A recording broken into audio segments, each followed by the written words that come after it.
পুলিশের নতুন ইউনিফর্ম ঘিরে মাঠ পর্যায়ে তৈরি হয়েছে তীব্র অসন্তোষ ও অস্বস্তি। তড়িঘড়ি করে নেওয়া এই পোশাক পরিবর্তনের সিদ্ধান্ত পুনর্বিবেচনা করে দীর্ঘদিনের ঐতিহ্যবাহী খাকি পোশাকে ফেরার দাবি জানিয়েছে বাংলাদেশ পুলিশ সার্ভিস অ্যাসোসিয়েশন। সোমবার রাতে সংগঠনের সাধারণ সম্পাদক ও কুমিল্লার পুলিশ সুপার মোহাম্মদ আনিসুজ্জামান স্বাক্ষরিত এক বিবৃতিতে এই উদ্বেগের কথা জানানো হয়।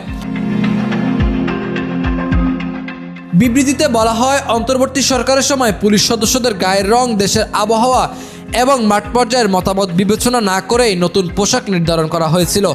এর ফলে নানা বাস্তব সমস্যা তৈরি হয়েছে বলে দাবি করেন কর্মকর্তারা। নতুন ইউনিফর্মের সঙ্গে অন্যান্য ইউনিফর্মধারী সংস্থার পোশাকের সাদৃশ্য থাকায় সাধারণ মানুষের পক্ষে পুলিশ সদস্যদের আলাদা করে চেনা কঠিন হয়ে পড়েছে। এছাড়া সামাজিক যোগাযোগ মাধ্যমে এই পোশাক নিয়ে ব্যঙ্গ বিদ্রুপ করায় দায়িত্ব পালনের সময় অনেক সদস্য মানসিক অস্বস্তিতে ভুগছেন বলেও উল্লেখ করা হয়।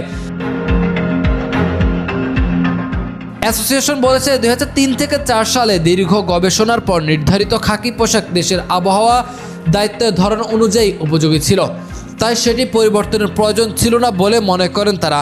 নতুন পোশাক তৈরিতে বিপুল অর্থ ব্যয়ের বিষয়ে উদ্বেগ প্রকাশ করা হয়েছে। তাদের মতে এই অর্থ থানার আধুনিকায়ন, যানবাহন সংকট নিরসন ও লজিস্টিক সহায়তা বাড়াতে ব্যবহার করা হলে তা বেশি কার্যকর হতো। বিবৃতিতে আরও জোর দিয়ে বলা হয়েছে, এই মুহূর্তে পুলিশের রং বা নকশা পরিবর্তনের চেয়ে পুলিশের সদস্যদের মনোবল ও পেশাদারিত্ব উন্নয়নই বেশি জরুরি। মাঠ পর্যায়ে সদস্যদের আবেগ ও বাস্তবতা বিবেচনা নিয়েই পোশাক পরিবর্তনের সিদ্ধান্ত বাতিল করতে স্বরাষ্ট্র মন্ত্রণালয়ের প্রতি অনুরোধ জানিয়েছে সংগঠনটি।